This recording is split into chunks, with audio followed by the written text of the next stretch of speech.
งรายการธรรมะเบิกบานตอน6 โมงเจ้า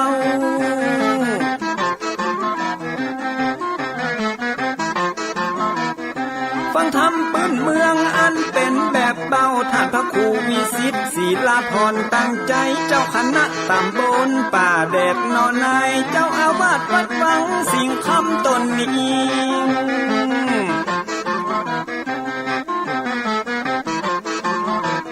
อนุรักษ์ของเก่าล้านนาก่อนกี่คือลูกหลานเฮาตีเกิดมาด้วยกันรักษาของดีเก่าเกือได้อยู่กู้ถิ่นล้านนาฟังทำแล้วของแผ่วจิตใจเหมือนป่าอยู่ในนาตีล้านน้ำ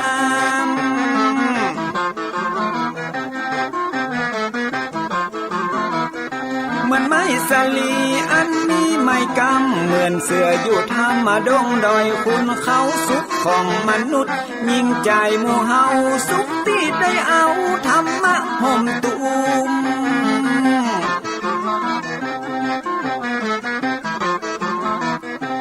ใจคนใดมีธรรมห่อหุ้มใจคนนั้นจุม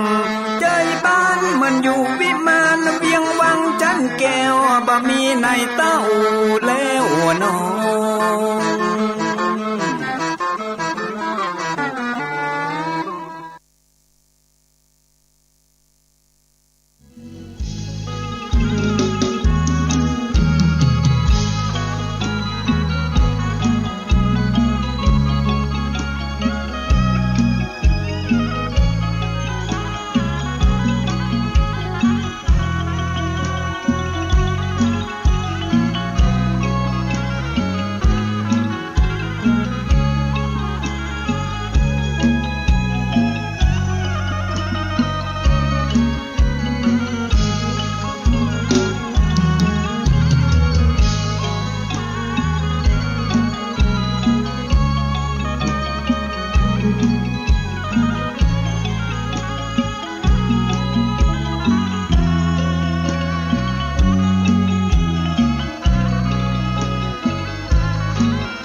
ยกมือ10 นิ้วกราบนบนอบน้อมยังพระติรัตนเกี่ยวเจ้าตั้ง3 ประการอันมีพระพุทธพระธรรมพระสงฆ์อันเป็นสรณะที่เปิ่งตีเคารพนับถืออันสูงสุดในชีวิตกราบคารวะแตบไตไหว้สาปุญญาปารมีธรรมพระมหาเถรานุเถระเจ้าคณะพระสังฆาธิการภิกขุสงฆ์สามเณรจุตนจุองค์โดยความเคารพเจริญสุขเจริญปอนปอออกไม่ออกศรัทธานาบุญติ่นจองห้องวัดจุหนุ่มเท่าใจยิงก็ขอน้อมต้อนรับทุกท่านเข้าสู่รายการมรดกธรรมกำเมืองทางสถานีวิทยุกระจายเสียงพระพุทธศาสนาแห่งชาติและสังคมคลื่นเพื่อการศึกษาพระพุทธศาสนาและวัฒนธรรมคลื่นวิทยุสีขาวเพื่อเจ้าประชาดำเนินรายการโดยอาตมภาพพระครูวิสิทธิ์ศิลาภรณ์เจ้าคณะตำบลป่าแดดเจ้าอาวาสวัดวังสิงห์คำตำบลป่าแดดอำเภอเมืองจังหวัดเชียงใหม่เป็นผู้ดำเนินรายการก็จะได้น้อมนำเอาเสียงธรรมะแบบปืนบ้านล้านนาฮักษาหีดหอยมรดกธรรมกำเมืองมาเทศนาฮือญาติโยมศรัทธาทั้งหลายได้สดับรับฟังกันเป็นประจำในวันนี้ตรงกับวันพุธก็ต้องขอกราบขอบพระคุณในเมตตาบารมีธรรมท่านเจ้าอาจารย์พระครูอภิวัฒนวิกรมท่านผู้อำนวยการคลื่นวิทยุสีขาวตลอดจนผู้อำนวยการสถานีวิทยุในเครือข่ายทุกคลื่นทุกความถี่ทุกท่านตลอดจนเจ้าหน้าที่ช่างเทคนิคผู้ควบคุมการกระจายเสียงทุกท่านพ พร้อมกันนั้นกราบขอบพระคุณในเมตตาบารมีครูบาอาจารย์พระเจ้าพระสงฆ์องค์เนรและสาธุชนญาติโยมเนอะที่ได้เข้ามาติดตามรับชมรับฟังทั้งจากต่างสถานีวิทยุทุกคลื่นตลอดจนได้เข้ามาติดตามรับชมรับฟังกันต่างการถ่ายทอดสดต่างเฟซบุ๊กไลฟ์ของสถานีมรดกธรรมวัดวังสิงห์คำของ104ธรรมะคลายเครียดของทีวีวัดฝ่ายหินตลอดจนหน้าจอเฟซบุ๊กไลฟ์ของครูบาอาจารย์และปออกไม่ออกศรัทธานาบุญที่ได้เข้ามาติดตามรับชมรับฟังแล้วได้กดแชร์เสียงธรรมะ1แชร์1บุญเพื่อในกลุ่มเพื่อนๆได้สดับรับฟังเสียงธรรมะกันอย่างทั่วถึงปะกันวันนี้อากาศสดชื่นแจ่มใสเย็นสบายฟ้าฝนก็เริ่มสั่งซาลงไปพ่องก็พายุก็จะเข้ามาเป็นเตื้อเนาะในช่วงของห้องต้องฝนต้องฟ้าต้องฝนจะนี้ในช่วงของการเข้าภาษาก็เข้าภาษาก็เวลารวดเร็วเผลอแป๊บเดียวก็จะเข้าสู่ศีลที่3ละภาษาหนึ่งมี13ศีลก็ผ่านไปแล้ว2ศีลหน้าที่จะถึงนี้ก็จะเป็นศีลที่3แล้วเผลอแป๊บเดียวไปแล้ว2-3ศีลก็เดียวก็ออกภาษาแล้วการเวลาผ่านโป้นไปโดยความรวดเร็วจากวินาทีเป็นนาทีเป็นชั่วโมงเป็นวันเป็นคืนเป็นเดือนเป็นปีโดยบ่มีการหยุดรอภัยผู้ใดทั้งนั้นหมุนไปตามการเวลาของเปิ้นเพราะฉะนั้นทุกนาทีมีค่าญาติโยมทั้งหลายก็ต้องใช้เวลาให้บังเกิดประโยชน์ให้สูงสุดโดยการหมั่นตรวจตราในด้านความประพฤติเรื่องราวต่างๆโดยน้อมนำเอาหลักศีลหลักธรรมขององค์สมเด็จพระสัมมาสัมพุทธเจ้ามาใส่จิตใส่ใจมาประพฤติปฏิบัติเนอะก็ครูบาอาจารย์นักจัดรายการตลอดจนตุลุงก็ได้เชิญชวนมวลญาติธรรมทุกท่าน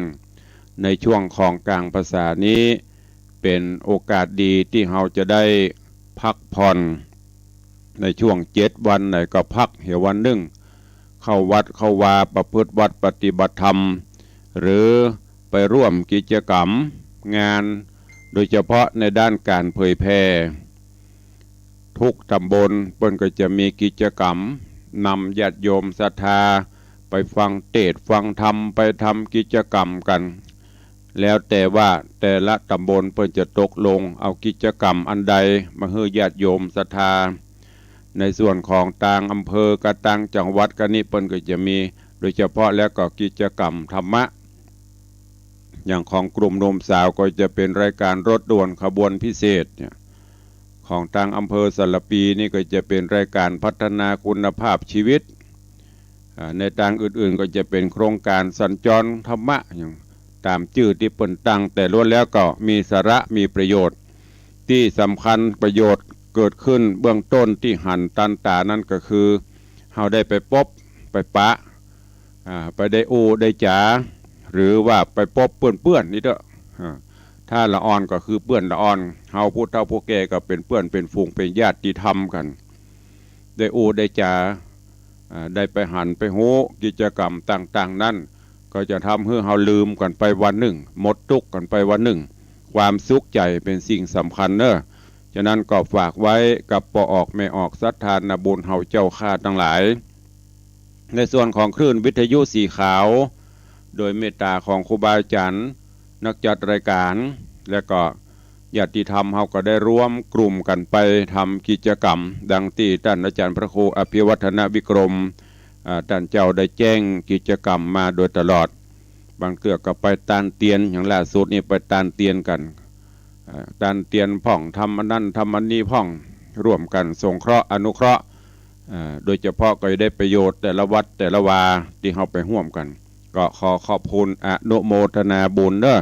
กับอีพ่ออีแม่ญาติธรรมญาติโยม ที่ได้ร่วมกิจกรรมทุกรายการที่เพิ่นได้ร่วมกันจัดมาวันนี้ก็เป็นวันพุธถ้าเป็นวันปกติที่ฟังคลื่นตัง104ตังวัดหนองกายตลอดจนตังCM77 ก็จะเป็นเรื่องของนางเกาหานแต่ว่าวันนี้วันพุธเป็นวันพิเศษอาทิตย์หนึ่งก็ในเฉพาะวันพุธนี่ก็จะเป็นทำก้อมเนาะทำเรื่องสั้นมาเทศให้ญาติโยมทั้งหลายเพราะว่าพี่น้องดังคลื่นสีขาวก็จะได้ฟังเสียงตุลุงเฉพาะวันพุธหรือถ้ารายการวันใดที่ครูบาอาจารย์บ่ได้มาท่านอาจารย์พระครูอภิวัฒนวิกรมเพิ่นก็จะลิงก์สัญญาณไปให้ก็ทำความเข้าใจเนอะไปว่าโหตุลุงในวังตุลุงวังสีคำอย่างไฮแท็บเหมาะก็ถ้าอยู่ในคลื่นสีขาวก็จะได้ปะกันวันพุธแต่ถ้าฟังตัง104นี่ก็ปะกันตึงวัน6 โมงถึง 7 โมงเนอะก็เข้าสู่หัวใจของรายการฟังธรรมกันเสียก่อนเนาะก็เดี๋ยวตารายการก็ก้อยมามาจากันวันนี้เอาธรรมเทศนาปืนเมืองเหนือเรื่องประทัด5 เส้น มีอย่างพ้องเส้นที่1ที่2ที่3ที่4ที่5มันเป็นจะได้เนี่ยอย่างเปิ้นถึงห้องประทัด5 เส้นเจิญญาติโยมทั้งหลายตั้งอกตั้งใจฟังแล้วก็อย่างที่ได้บอกไปเก็บแกะก้อนไกเอาสาระที่มีประโยชน์นะปรับปรุงใจในชีวิตประจำวันเนอะณโอกาสบัดนี้ นะโมตัสสะภะคะวะโตอะระหะโตสัมมาสัมพุทธัสสะ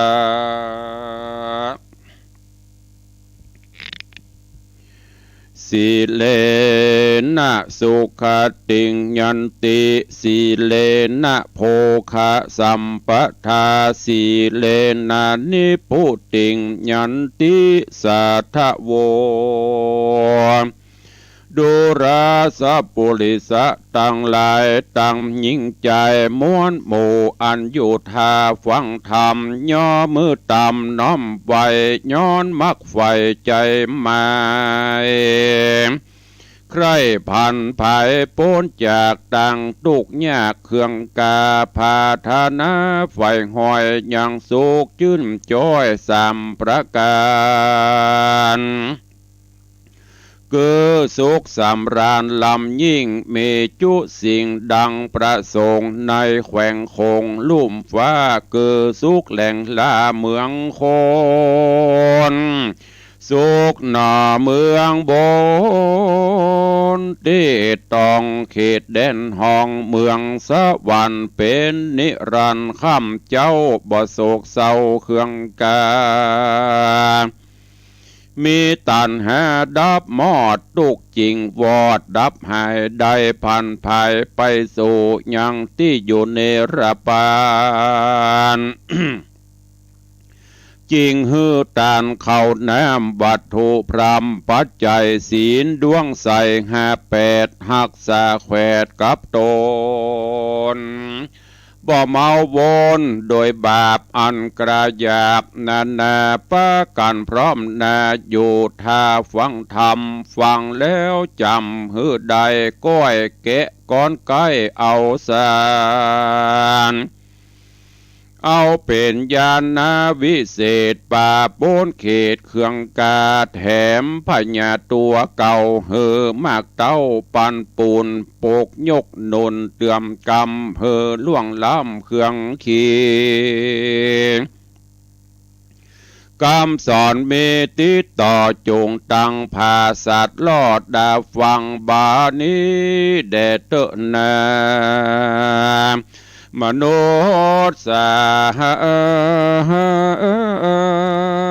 อันว่าคนยิ่งใจโลกใต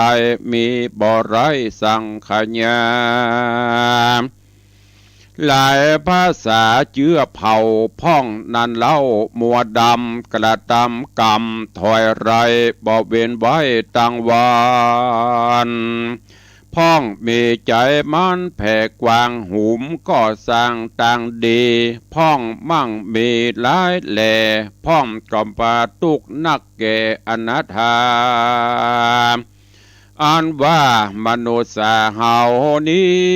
กันอยู่ห่วมที่เดียวกันมีอนันต์มากเต่าหากนานาเล่าจิตตังการบอกมีกรรมสังบัญญัติไว้ยอมถอยไหลฮึกหนายิ่งกว่าหมูมาจางมายิ่งกว่าสัตว์ทวนนางัวควายเหตุนั้นปราดตั้งหลายแต่ก่อนเจนปูมอนปิตาจริงปัญญัติข้อแหมมาไว้ใจคือคนน้อยใหญ่ปฏิบัติตามเป็นกองงามล้ำเลิศป่าฮือเกิดสวดสดีจะเพียบดังคนโลกีน้อยใหญ่จักแป่งเฮือนใหม่ปลูกสร้างแป้งตูบยังมุงคา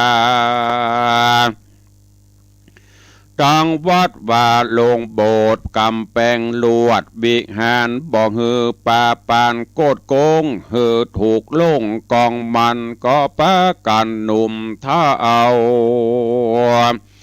าเจือกวัดแต่เก้าเถิงไปพอเล็งไม้ทวนทีฮือแม่นที่กองดีบ่ฮืดหนีแบบเบาอันเดแลเล่าเพียบไว้มาเป็นปัตตัดนั้นใสดังไข่มาเล็ดนาอันว่าปัตตัดหาเส้นนั้นนาพระที่ไวตนยศโยดได้ภายโพดเปสนา ว่ามีปานาติปาตาเป็นเก้าสุราเมระยะนั้นเล่าเป็นปลายขอยิ่งใจมวนโมจงพรำหูยาวไปจักไข่กล่าวจีฮือหูทีขี้ญาอันว่าปานานั่นเล่าเฮอเวนบาปเส้นโวจุประการบ่เฮอทอละมานผูกมัดขี่ขายังสัตว์น้อยใหญ่บ่เฮอเอาไม้เครื่องขี่คือว่าบ่ตีบ่ฮือตีค่ำขายังสัตว์ทวนนาเหนือดินสัตว์ตัวบินบนอากาศตัวอยู่หาดวังสายตัวอยู่ในหูธรรมตัวอยู่น้ำวังทานฮือมีกรรมส่งสารไฟหอยต่อสัตว์ใหญ่น้อยนาการเขขาข้ามขาสัญญังสัตว์ลุ่มฟ้าโลกีบาปกรรมมีหยาบจะนักเต้าฟ้าเรโรนการฆ่ายังคนหนุ่มเท่าบาปมากเต้าบ่โหดการฆ่านักบวชผู้มีศีลบาปหนักยิ่งกว่าดินกับฟ้า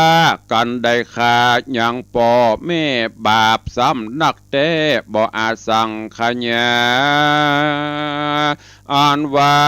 ปานาติปาตานิเอสยมันบ่ใจกำเบากวนกึดเอาทวนทีว่ากันตัวเฮานี้ได้กระทำยังปาปะกรรมหยาบจะคือได้ขาสัตว์น้อยใหญ่ตั้งเป็ดไก่งัวควายข้ายิงใจหนุ่มเท่าบาปนั้นเราใบบอดก็ตกทอดเราโหราฮือได้เครื่องกาไม่มาตั้งแต่จาดปัจจุบันฮือได้หันจาดนี้บ่มีตีสงสัยกันตายไปพรากนาจากลมฟ้าเมืองโคน ก็ได้เอาตนไปใหม่ที่ลุ่มไตอเวจีหลายร้อยปีโป้นเขตกันบาปหล่อเศษบ่มี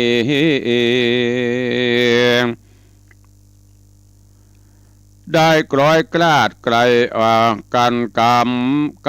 รมมีบอกขาดได้กร้อยกลาดไกลกลาได้เกิดมาเป็นคนมีตัวตนแผกเบามีหูตาเล่าหนวกบอดมีแขนขากอดกองมืองอเป็นเป็นตูดก่อขี้เหือนมีเลือดเปื้อนตัวตนทุกทารนอยากไรหาเลี้ยงใส่ตามพาน บ่มีวงบานพี่น้องบ่มีเพื่อนปองมิตรสหายเปียที่ลายไม่บาดยอมมาปาดอินทรีย์ฮือได้เครื่องขี่ลำบากกินยาลายปากกู้บานหมอก็ปอขี้คร้านจับยาได้หับตัวขเวตานาไม่เอาก็ย้อนกรรมเก่าสร้างไว้มาเลยไล่ตัวตานเฮือได้หันจากนี้ดังกล่าวจีไขมานอนและนาส่วนว่าปัดตัดเส้นที่สองนั้นใส่เป็นคอแฮมไว้ถัดมาคืออะตินนาตานดันเราอย่ามีใจบาปเศร้าทริปองลักยังของตันผู้อื่นอันเขาบ่ยื่นหยอปานของจู้อันใหญ่น้อยบ่หมอกนิ้วก้อยไปมืออย่าถือตื้อลักว่าแม่นจักว่าไผบ่หันอย่ามีใจพันโลภลักย้อนเป็นบาปอันนักมืดเศร้าก็เฮานี้เล่าหักหูเฮาเป็นผู้ใดกระทำบาปและกรรมนั่นใส่ก็หักมาได้ตัวเฮาจูงข้าเน่งเอาที่สันกึดสอดดันยาวไปว่าเข้าของอันใดนั้นแล้วผู้เป็นเจ้าก็ห่วงแหนบ่ไม้แขวนละตอดกันมีคนมาสอดลวงลักย่อมมีใจปักเอามาป่าหืดได้เครื่องกาเหตุนั้นนะพุทธเจ้าตนเป็นเก้าเจียงจินจริงได้ปัญญัติสินข้อนี้หือเป็นที่ห้ามไว้บ่หือคนน้อยใหญ่สงสารบิใจผ่านหอดหืดลักของผู้อื่นยิ่งใจโตดมันมีลาใจจะเกิดกาหันจากโลกละหน่อเมืองคนจากได้ทารนเอาไม้ในคอกใหญ่กังกาก้อนมรณะมวยมั่งจากโลกวางเมืองคนย่อมเอาตนไปสู่ยังติอยู่อเวจีสะโวยทุกขีดลายแหล่บ่เว้นแว่คืนวันและนาบททัดไปนันเราพระพุทธเจ้าไข่ปันฮือปากันจำชื่ออย่าได้ฮือสูญหายฮือคนยิ่งใจหน่อยใหญ่ได้ตัวไตปฏิบัติตามยังปฏิยังปตัดเส้นทวนสามนิสัยเป็นคอห้ามไว้มีมาคือกาเมสุมิจฉาจารนั่นโสดกันภัยกระทำก็มีโทษหลายประการเหตุนั้นอย่ามีใจหานจื้นสู่ลักเล่นจูหลายใจผัวเมียภัยก็แล้วอย่าเล่นเอวมายา กวนนำนาลีกาเวนอย่าลื่นเลนต่อตำเหตุเป็นตั้งดำไม่เอาดังพระพุทธเจ้ากล่าวจี้ว่าการเล่นจูนี้นามีโทษหลายมากกว่าหินทรายในน้ำวิบากซ้อมรุมรามฮือเครื่องกาแตกมังได้หาดห้างเสียกันเป็นเดือดนันลำแผ่เถิงป้อแม่วงศาละบุตรตาลูกเต่าได้ไม่เอาเป็นกำพร้าทุกโศกาตกผ่านอันว่ามีชาจันเล่นจูมีโทษกู้ยิงใจเป็นคนไหวจัดนี้หันแต่นี้ปัจจุบันการดับขันกลาดกร้อยบาปกรรมถอยเล่นจูจักส่งยูไปเกิดนรกเดือดอเวจียอมพิบาลตีจะใจจุ้ยมาไล่กาบติวเล่นขึ้นต้นงิ้วนามคมจ้าน้ำบาดกาญญาเลือดย้อยตุกจ่องหอยเครื่องขี่500 ปียังบ่โปนย้อนบาปลำโลนกันนากาสะมาเหตุนั้นใส่คนน้อยใหญ่ใจยิงจุงกานิ่งละพรากหลีกเว้นจากมิจฉาจารบ่มีใจบานจืนสู่ลักเล่นจูผัวเมียไผ่มีใจใส่ผ่องแผ้วเป็นดังแก้วประภา บนจักหักษาจวยกำเหือล่วงล้ำภัยมันได้สุกเจยบานเตียงเต่าตุกคำเจ้าสวัสดีบ่ยาจะแลนาบททัดไปนั่นใส่กึกหากมาได้ปัดตัดเส้นทวนสี่ฟังทวนทีย่อมได้ปัญญาเกโมสาวาตานั้นเราบ่เฮอคนหนุ่มเท่ายิ่งจะหายปากจะหมายจุหลอกกำสอกกอกมาหายามกล่าวกรรมมุสาหลวงลอเฮือพิษต่อกองธรรมจะยังกรรมบอดเตียงอูบิดเบี่ยงไปมาฮือคนนาเอาไม่ฮือด้านใดขี่มองใดเสียของย้อนกำอูเพื่อว่าหูก็เครื่องขี่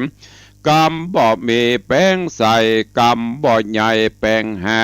ภัยกล่าวกำมุสานิโสดย่อมมีโทษนักลายเป็นคนไหวจัดนี้บ่มีตีสงสัยกันตายไปมวยมางย่อมไปอยู่สังอบายเป็นตุกลายเหลือแหล่เมินนักแก่แสนปีย้อนปากบอดีนั้นโสดอันนี้เป็นโทษแห่งมุสานั้นแหละนะกัสมานาเหตุนั้นเล่าคนหนุ่มเท่ายิงใจจุงจักหมายชื่อไว้อย่าเฮือได้หายเนกันจะไขว่าตีกล่าวอูก็อย่าเฮือลิงลูพิษทำไขแต่กรรมอันซื้ออย่าได้เฮือพิษแผกบ้าเอากรรมบาปเศร้าปาลากรรมมุสาเว้นขาดกรรมหาวหาตุมวางนับเป็นตังพานับเป็นตังพาเสดปาเฮือเกิดสวัสดีแลนาอ่านว่าปัตตัดทวนหาทัดไปนั้นมีชื่อว่าสุราเมรยะมัชฌะปมาทัฏฐานาพระพุทธาโตโหนโยดโยดเตสนาโพดปันหมายสอนสัตตาลายโลกไตหือหูไข่กองดี ฮือสติมีหูรอดบ่ฮือกึดสอดขันนิ่งหายังสุราน้ำเหล่าอันเป็นเก้าปาวายคือเสียงเงินได้แต่โสดบ่มีประโยชน์อันใดเมื่อกินเหล้าไปลันเหล้าเมาแล้วเหล้าลืมตนจางานโง่โหนหยาบจ้ามักสวกกราโกธามักไข่จามอวดอูว่าตนหากหูนั้นนี้มักกล่าวจี้แจ้งด่าเป็นกรรมหยาบจ้านาด่ายังสองขาพ่อแม่ด่าเท่าแก่ยิงใจเป็นคนวายบาปเศร้ายังฮื้อตนไม่เอาเสียของเสียเงินทองบาดไตเจ็บป่วยไข้ย่อมมีมาอายุวสามันนานก็มินสันปันตายย้อนดื่มสุราหลายนั้นโสดหากมีโทษหลายประการเป็นดังนั้นเป็นดังกล่าวมานี่แล้วขอป้อออกแม่ออกศรัทธาดังหลายนี่เราหูกึดไข่เว้นขาดบ่ฮือเราหยาดลงคอหูกึดปออิ่มใกล้หูเบื่อนายสุราเทวดาย่อมจื่นสู่สาธุอยู่ยินดีฮือใดสุขีเที่ยงเต่าวันนะเล่าโสภาจุมโรกาพญาตบอบมาปาดในตนเป็นมงคลพระเสดปาฮือเกิดสวัสดีการตายนี้มวยมั่งจากโลกกว้างเมืองคนยอมเอาโตโหนไปเกิดตีจันฟ้าเลิศคงสวรรค์ที่ผาเสดนันเมืองสวรรค์ได้สุขขึ้นวันคำเจ้าเลือจักมั่งเต่าโทมนา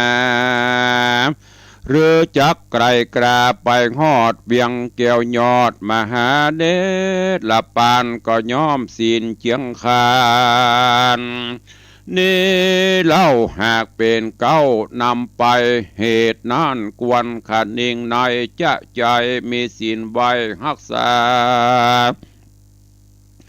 ศีลจักป่าปนจากต่างทุกยากโจประการใดสุขเจยบานจื่นจอยดังไฟห้อยพาธนาและนา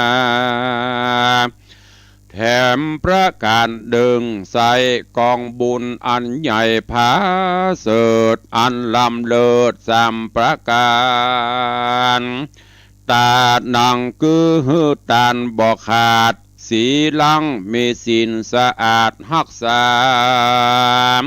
ภาวนังบันภาวนา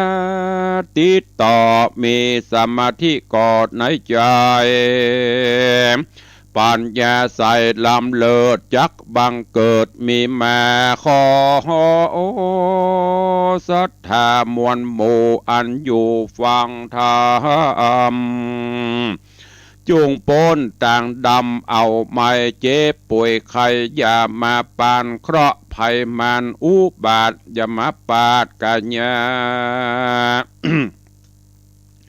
แม่นผาธนาใครใดหรือมักไฟอันใดบ่อนนี้ไกลจากธรรมขอสมกรรมกูเจือดังไฟเอื้อใจมามีอายุหลายเตียงเต้า120 ขวบเขาวาสาอย่าได้กราดกลาอย่าได้กราดก่อยจุใหญ่น้อยยิ่งใจเด็ดเตนานิธิตังขีญาสั่งวันนาวิเศษจากห้องเหตุยังปัตตัด5 เส้นก็บังโกมสมเรศสะเด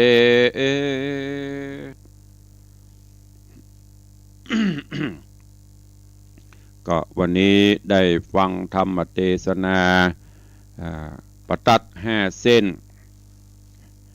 เพิ่นบอกในธรรมเพิ่นว่าเราจะแปลงนั่นแปลงนี้ก็ต้องมีแบบมีแปลนลิขิตขีดเขียนที่ไหนมันงามก็แก้ที่ไหนมันบ่ถูกก็แก้ให้มันถูกต้องรูปแบบมันถึงออกมางามบ่ว่าจะแปลงกุฏิวิหารแปลงบ้านแปลงจองแปลงคอนโดจะต้องมีแบบมีแปลนมีแบบเบ้าแม้แต่เปิ้นจะรอสารูปพุทธเจ้าเปิ้นก็มีปิมมีแบบเอาตองมาหล่อตองไหนที่มันบรรล้นออกไปบรรลุดออกไปบรปิวออกไปจากเบ้าก็เป็นที่ไว้ที่สาเพราะฉะนั้นมนุษย์คนเฮาก็ตามก็จะต้องมีแบบมีปิมเพื่อที่จะได้ฮื้อเตียวไปตามเส้นนั่นมีไปตามปิมนั่น ที่สำคัญปิมนั่นก็คือศีลมีศีล5ศีล8ศีล10ศีล227ที่เปิ้นวางแบบวางแปลนไว้เพื่อที่จะบ่ฮื้อนอกแบบนอกแปลนไปอย่างทำที่เตะจบลงไปปตัด5 เส้นก็คือศีล5 ข้อ อันเป็นข้อวัดปฏิบัติ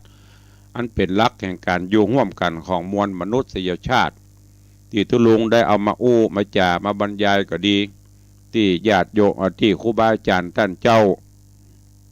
เอามาอู้มาบอกซ้ำแล้วซ้ำเล่าเพื่อให้ญาติโยมอีป่อยแม่เฮาได้ตระหนักได้นำไปคิดพิจารณาถ้าโลกเฮาอยู่ด้วยกันด้วยความที่มีศีลมีธรรมบรรณาศีล5 ข้อเนี่ยสามารถที่จะนำพาโลกนี้ให้น่าอยู่โลกนี้สีวิไลได้ต่างคนก็ต่างบ่ไปเบียดเบียนชีวิตไผเฮาบ่ทำเปิ้นเฮาบ่ฆ่าเปิ้นบ่เบียดเบียนชีวิตเปิ้นบ่ว่าสัตว์น้อยใหญ่ต่างก็บ่เบียดเบียนกันโลกนี้ก็อยู่กันอย่างสันติสุขแต่ถึงวันนี้ญาติโยมทั้งหลายลองพอ ก็เดี๋ยวก็เกิดศึกสงครามก็เดี๋ยวก็กูฆ่ามึงเนี่ยกูพิษแผกแบบเบ้าไปพิษศีลพิษธรรมก็จึงเกิดแต่เรื่องแต่ราวใจว่าเฮาไปทำเปิ้นแล้วเฮาไม่ได้รับโทษอย่างปัจจุบันเนี่ยเรือนจำคุกคอกล้นก็เพราะเนี่ยเฮาละเลยจากศีลจากธรรมถ้าเฮามีศีลบ่ไปลักไปจกไผบ่ไปเล่นจู้สู่ผัวเมียไผบ่ไปเล่าหน้าจาไขบ่ไปใส่ไข่ใส่ความไผไปจุหลอกลวงพางไผหรือบ่นำสุรายาเสพติดยิ่งบ่เดียวนี้เปิดกัญชงกัญชากัญชงเนี่ยคือเป็นเสรีเมื่อนั่นก็จะละควรขมงนะ อันเนี้ยมันจะถ้าเฮาหูว่าอันนั้นบ่ดีอันนี้ผิด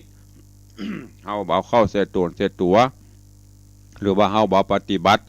ต่างคนก็ต่างปฏิบัติศีลตามศีลการทำโลกนี้ก็จะน่าอยู่โลกนี้ก็จะสีวิไลความผาสุกก็จะเกิดขึ้น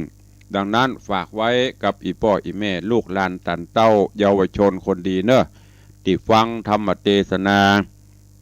กันนี้อยู่ก็ดีขอให้ได้นำไปคิดนำไปพิจารณาเอาไปใช้ในการดำเนินชีวิตประจำวันเนอะไผที่ทำแล้วก็ยังแก้ไขตันอยู่ที่ยังไม่ได้ทำก็อย่าเริ่มคิดทำอยู่กันไป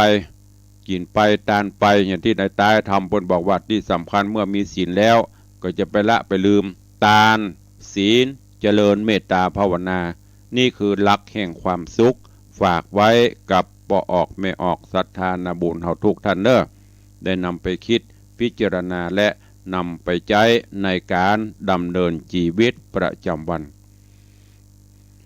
ก่อนที่จะได้ไปอู้ไปจาไปตักไปตายนั่นก็ขออนุญาตได้ตักได้ตายได้ถวายการต้อนรับครูบาอาจารย์ท่านเจ้าญาติโยมศรัทธาที่ได้เข้ามาติดตามรับชมรับฟังกันทาง Facebook ไลฟ์อยู่ในเวลานี้เจริญปอนคุณโยมสรินทิพย์บุญเลิศน้อมกราบใบสาเจ้าเจริญปอนเนอะเจริญปอนโยมแม่ละอองแก้วชุ่มใจกราบใบสาเจ้าสาธุเจริญปอนโยมประพักผักสดเนอะได้เข้ามาชมมาฟังเจริญปอนโยมปเลี้ยงธนวัฒน์ แม่เลี้ยงทัดพิชาสุสิงคำเจริญปอนโยมปี้อัญชลีคำกิตติเจริญปอนคุณโยมชนจันทร์ซอนคำกราบไหว้สาเจ้าสาธุเจริญปอนพินันจรันปิยะจันเลอหรือว่าพินันล่าโดยซิวกราบไหว้สาครับตุลุงเจริญปอนเจริญปอนโยมพี่หมอมัทนาอัมพันธ์เนอะกราบไหว้สาหลวงพ่อตำพระครูเจ้าสาธุเจริญปอนโยมปี้อัญชลีคำกิติสาธุเจ้าเจริญปอนโยมลักษณะเกียรติดีกราบไหว้สาเจ้าสาธุเจริญปอนเนอะเจริญปอนโยมแม่อุ้ยน้องแฮกเกอร์ ยายเพลินเพื่อนเกษตรกราบไหว้สาเจ้าสาธุเจริญปอนโยมสุรัตน์เสาคำโยมตู่วิเวกบรรณารามกราบไหว้สาครับผมเจริญปอนขอเจริญปอนโยมจันทร์ฉายแปลงหลวงกับน้อมถวายการต้อนรับหลวงพ่อตำพระครูสถิตเจติยารักษ์หลวงพ่อเจ้าอาวาสวัดเจดีย์แม่ครัวเจริญปอนโยมปเลี้ยงบอกว่ากราบไหว้สาครับกราบไหว้สาเจ้ายามเจ้าตีนฟ้ายกท่านพระครูเสียงทองตู้ลุงในวังรูปหล่อ นักพัฒนาดีเด่นวัดวังสีคำได้ดีได้งามก็เพราะท่านพระครูก็ด้วยการช่วยกันที่สำคัญก็คือมีพ่อเลี้ยงแม่เลี้ยงเนอะเป็นกำลังสำคัญการตู้ลุงคนเดียวได้ถ้าขาดกองคลังขอบคุณโยมพ่อเลี้ยงแม่เลี้ยงตัวเนอะที่ได้อุปถัมภ์บำรุงกันมาโยมเจริญปอนโยมสังวานจันเก่นกราบไหว้สาเจ้าโยมบาลีอินทกูลกราบไหว้สาเจ้าสาธุ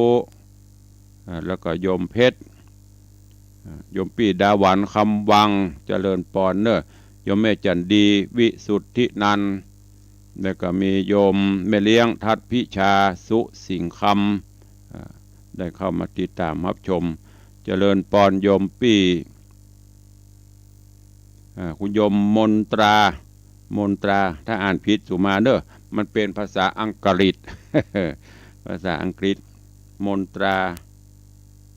นามสกุลอันนั้นอ่านพได้ละโยมพี่นงเยาวบุญช่วยถวายการต้อนรับหลวงพ่อเนอะวัดจันทร์ดอยป่าสนโคขอทิกัลยาณิวัฒนาสาธุหลวงพ่อ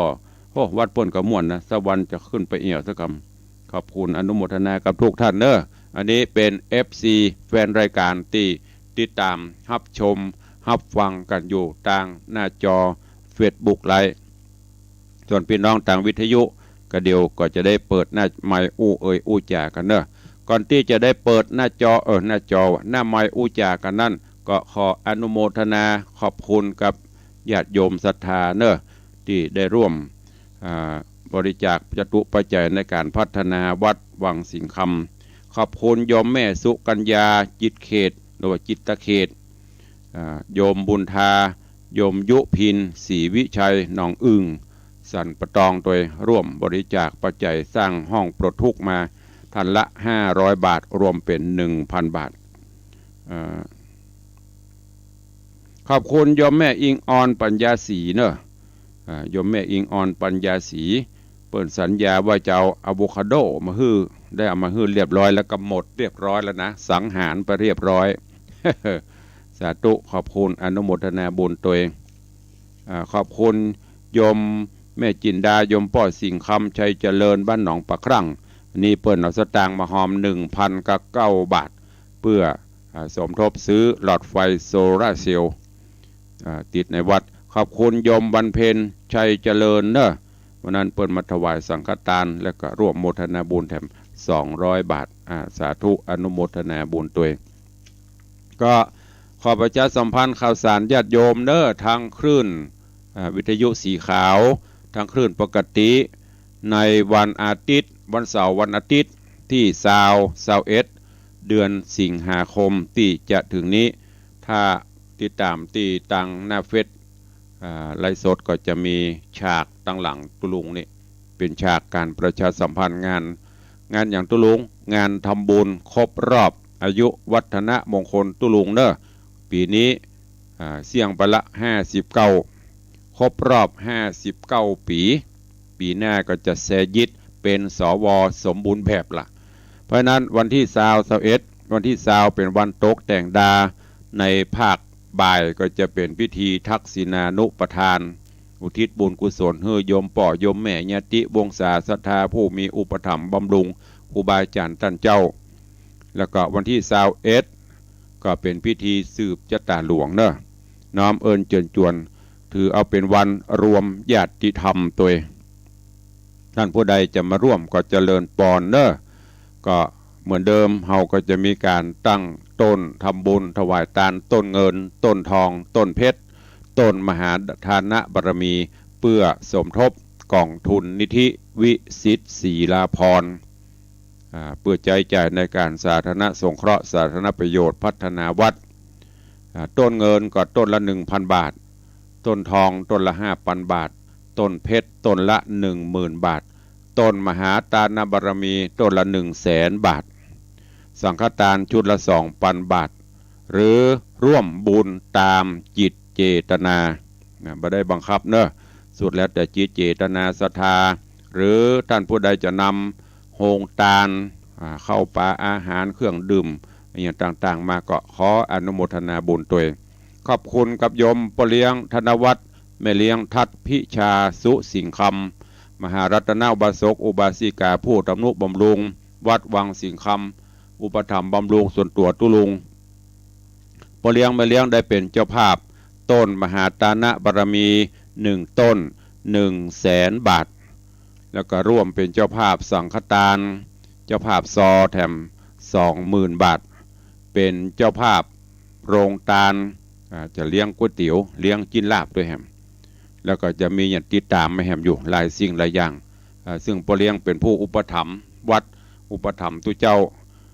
ทำนุบำรุงวัดโดยขอบคุณเนอะกับปเลี้ยงธนวัฒน์แม่เลี้ยงทัดพิชาสุสิงคำตัวขออนุโมทนาบุญขอบคุณกับโยมปินานล่าหรือว่าปินานจรันปิยจันทร์บ้านดอยซิวร่วมโมทนาเป็นเจ้าภาพสังฆทาน1 ชุด 2,000 บาทและร่วมเป็นเจ้าภาพเครื่องดื่มชูกำลังบอกยี่ห้อเนาะดีโฆษณาครับปุ่นเครื่องดื่มชูกำลังแถม500 ขวดก็ประมาณ5 ปันถ้าตีขวดละ10 บาทนอกจากนั้นอนุโมทนาขอบคุณพ่อเท่าพงษ์แม่เท่าบัวเงินบุญชัยแม่ริมสังฆทาน1 ชุด 2,000 บาทโยมพรชัยโยมพรตรีโยมแสงสาเด็กชายแสงเมืองบุญชัยแม่ริมสังฆทาน1 ชุด 2,000 บาทนอกจากนั้นก็มีขอบคุณกับทาง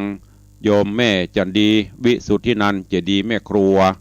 สังฆทาน1 ชุด 2,000 บาทอาจารย์แม่ครูจุธรัตน์สมบัติสันทรายต้นกอก1 ชุด 2,000 บาทอนุโมทนาบุญขอบคุณเนอะตอนนี้ก็เริ่มเปิดบุญรับบริจาคจากญาติโยมศรัทธา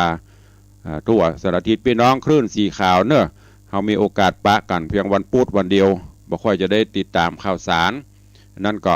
ลวดฝากประชาสัมพันธ์เจิญเนอะเมืองแป่เมืองน่านลำปูนลำปางเจียงไฮ้ทุกคลื่นที่ฟังอยู่ใครหูใครหันตุลุงคนใดกับบหันสักเดือดตุลุงในวังมันเป็นจะได้อ้วนกาผอมกาก็เจริญปอนเจิญเนอะวันอาทิตย์ที่21 สิงหาคมพบปะกันในวังสิงคำตำบลประแดดอำเภอเมืองจังหวัดเชียงใหม่ในโอกาสงานทำบุญครบรอบอายุวัฒนมงคล59 ปีของตุลุงเนอะเอาละก็จะได้เปิดหน้าไมค์เพื่อวันนี้คลื่นไปไกลเพื่อจะมีไผ่ไข่อู้ไข่จ่ากับตุลุงก็เจริญปอนเข้ามาได้หรือจะจับจองร่วมโมทนาบุญเป็นเจ้าภาพอันนั้นอันนี้ก็แจ้งเข้ามาได้เนอะตุลุงก็จะได้โจทย์เอาลายหมายเอาชื่อของป้อออกแม่ออกศรัทธาไว้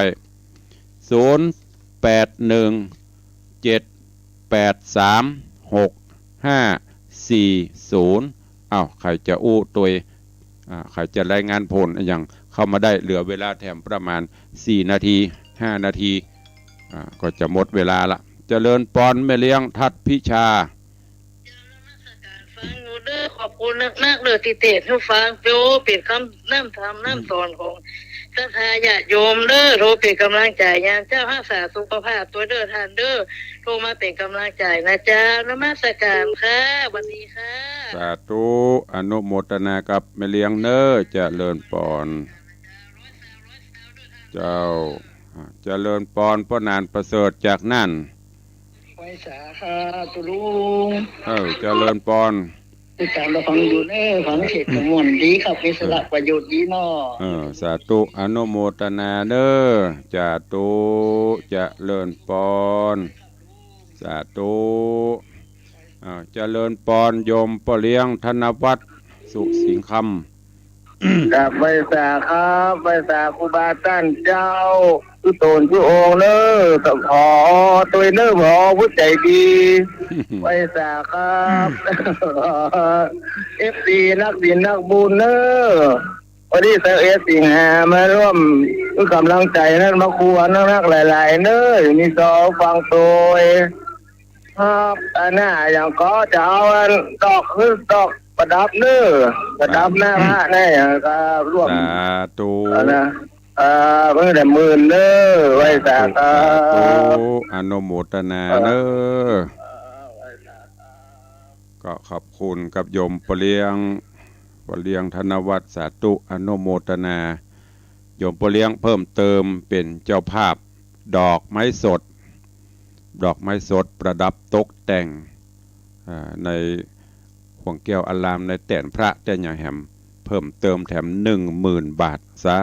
ธุบุญรักษาเนอะขอฮือได้ปิกเข้าหาพ่อเลี้ยง100 เต่าพันทวีเนอะหอมมาหมื่นก็เขาได้10,000 เต่าแสนเต่าปิกเข้าบ้านเขาจองเข้าหัดต้นหัดตัวท่านผู้ใดจะโอ้ตัวแหมเข้ามาเนอะวันนี้กำลังมี3 สายมีพ่อเลี้ยงมีแม่เลี้ยงมีพ่อหนานประเสริฐวันนี้ถ่ายทอดลิงก์สัญญาณไปทั่วในคลื่นสีขาวใครจะอู้จะจะรายงานผลก็อู้จะเข้ามาได้เนอะเป็นกำลังใจกันอย่างที่ท่านพระครูอภิวัฒนวิกรมว่านั่นน่ะถ้าโทรเขาโลนะมันก็เป็นยาปากหนึ่งหรอเจ้าว่าโทรเลยต้องหอมสตางค์นะไม่ได้หวังหอมก็ได้บ่หอมก็ได้อย่างทุดวงบอกนั่นน่ะถ้ามันบูนร่วมกันจะได้มันถึงได้เปิดถึงหอมอย่างพ่อเลี้ยงเนี่ยประกาศปบเปิ้นก็หอมอันถ้ามันบ่ได้บูนร่วมกันนะประกาศฮึดตึกเอาฮึเหี่ยวเตอะมันถึงหอมบ่ได้หวังส่วนนั้นเป็นกำลังใจมันจะมีเนี่ยเด็กหญิงจันคำแสงบุญเหียหมดเนี่ยคนอื่นคนไทยมันตึ้มมีใครฟังเจริญปอนครับผมโอ้หายไปจันเมินเนาะสาธุว่างก็มาร่วมงานกันเนอะปอนเนอร์วันที่21 สิงหากูเตี่ยวเวียงปะเป้านี่มาหลายกระโลดปีนี้จะมากี่คนหัวเนอะสาธุอนุโมทนาเนอสาธุหลวงพ่อทวินจากเวียงปะเป้าเชียงไฮ้เจริญปอนไปสาเจ้าตุลุงเจ้าเจริญปอนเจ้าโทรมาจากบ้านบอกว่าตำบลนครจีดีนะเจ้าทั้งกำลังใจนะเจ้าแล้วจะมาอันนั้นเกี่ยวละอันน้องเจดุงเจดีนะวันที่21จะมาก่อถามเตี้ยไม่ได้มาเจ้าเพราะว่ามันเอาละจบข่าว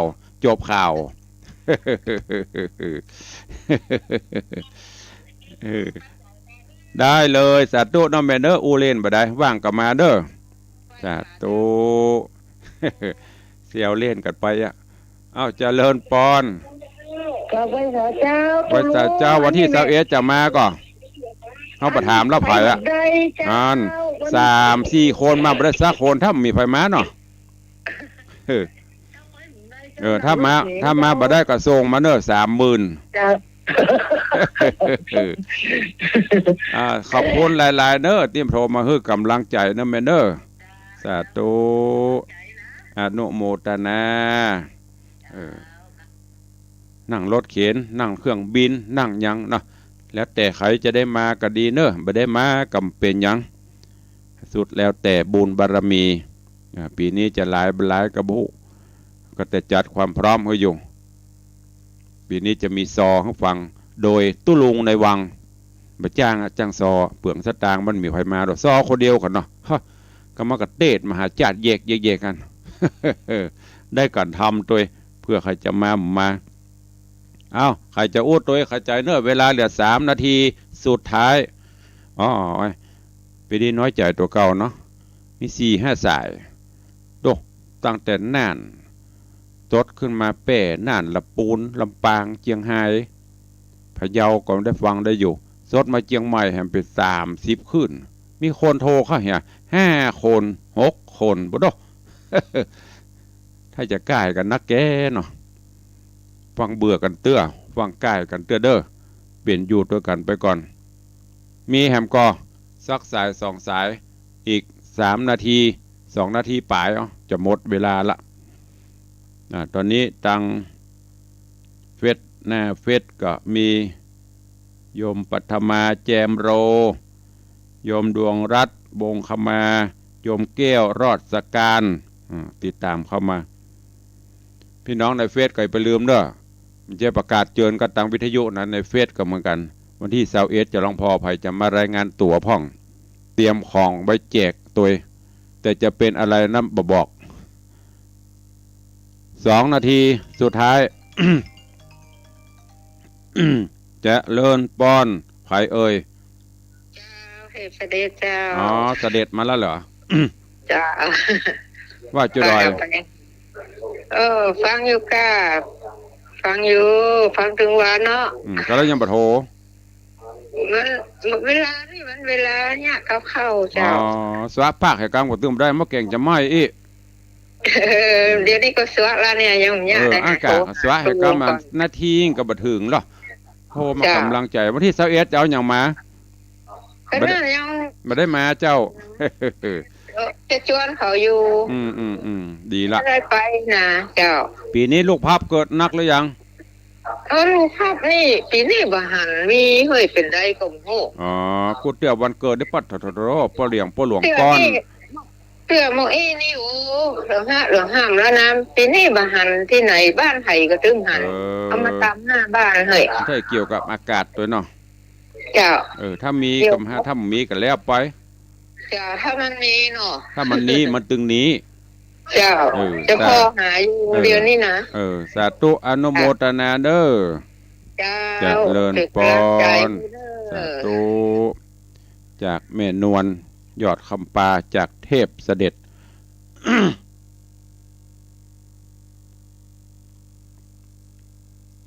หันติดงานหนองเตาประเทศจ้างแปลงนอกจันติบเนาะตึ้มได้กินกับตุลุงกันฮะน้องหนิงลิงเข้ามาติดงานติดไปยันตุลุงซอคนเดียวก็ได้น้องมาจะมาซอขึ้นมาจะจดคนเดียวบอกมาล้อนเดี๋ยวเขาจดงอนบบโอไปโอมาเหลียวพอเวลาหมดเวลาแล้วเนอะ ขอบคุณทุกเสียงทุกสายทุกท่านทุกคนที่ได้ติดตาม รับฟังรับชมมาวันนี้เวลาหมดเวลาแล้วขอนำรายการจากทุกท่านไปก่อนปะกันใหม่เจอกันใหม่ในวันต่อไปถ้าว่าง ขอบคุณทุกท่านเนอะขอบคุณแก้วเจ้า3 ประการปกห่มอยู่ดีมีสุขอายุมั่นขวัญยืนเหมือนกันจุตนจุองจุผู้จุคนเนอะจัตตาโลธรรมาวัฏันติอายุวันโนสุขังปะลัง